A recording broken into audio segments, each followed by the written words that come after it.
Hi everyone, welcome back to the channel. Our story begins with the life of a young woman trapped in the Duke's mansion. She isn't bound by chains, but by circumstances far crueler. Every day is filled with hardship, yet she has no choice but to endure it. But not anymore. In an era where marriages among the nobility were nothing more than political alliances, love held little value. The true purpose of marriage was to fulfill a contract and produce a suitable heir to continue the family bloodline. The higher a family's status, the more their interests outweighed the wishes of those involved. Once a marriage was arranged, breaking it through divorce was nearly impossible.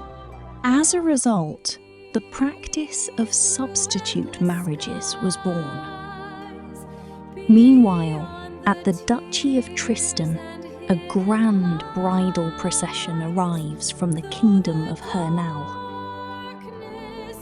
The story takes us back 20 years, when Emperor Richard III of Berg launched a ruthless campaign of conquest. His relentless military invasions reduced nearly half the continent to ashes. Unlike its neighbours, Hernal had never experienced. However, the kingdom lived in constant fear, wondering when the Berg Empire would eventually invade. Then, one day, everything changed. A royal decree arrived from Berg, proposing a marriage alliance between the two nations. Desperate to avoid destruction, Hernal accepted the proposal immediately, promising to send its princess as the Duke's bride. As night falls, His Grace, Duke Tristan, is expected to enter the bridal chamber. The maids quietly wish the bride a pleasant evening before leaving her alone. She clutches her hands tightly. Will I be able to do this? She wonders. She isn't simply, she's terrified. After all, the man she is about to meet is Duke Tristan, the sole Duke of the Bay Empire, cousin to the Emperor, his most loyal vassal, and the legendary general who led countless successful military campaigns.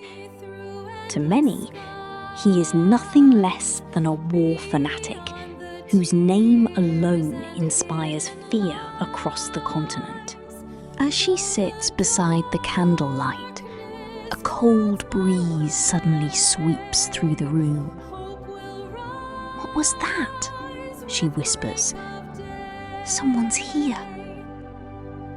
Moments later, she is forced to swallow a mysterious pill before the marriage is officially consummated.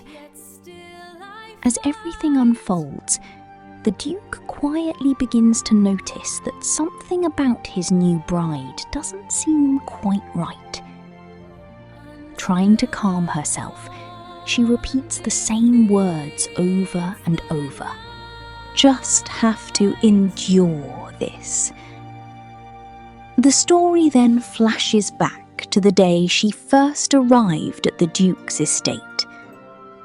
Before leaving, she receives a chilling order. Go to the House of Stain. Even if it costs you your life, sacrifice yourself if necessary.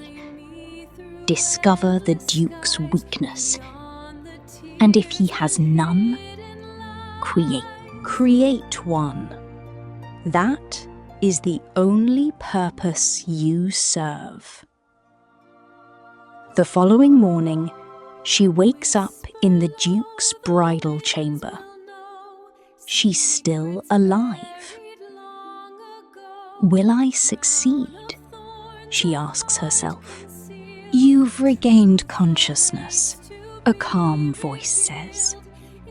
Standing before her is Duke Tristan, already dressed in his usual formal attire. Since our marriage has been consummated, you are now the Duchess of Tristan. If you require anything, speak to the head butler. Suddenly, she raises her voice. No, that's impossible. The Duke looks at her in surprise. Gathering every ounce of courage, she reveals the truth. I am not the real princess. I was sent in her place. The true royal heir was never intended to participate in this marriage alliance. She lowers her head. I was only sent to confirm whether your grace was capable of fulfilling his marital duties. After a brief silence, she delivers the shocking confession. I am merely a decoy.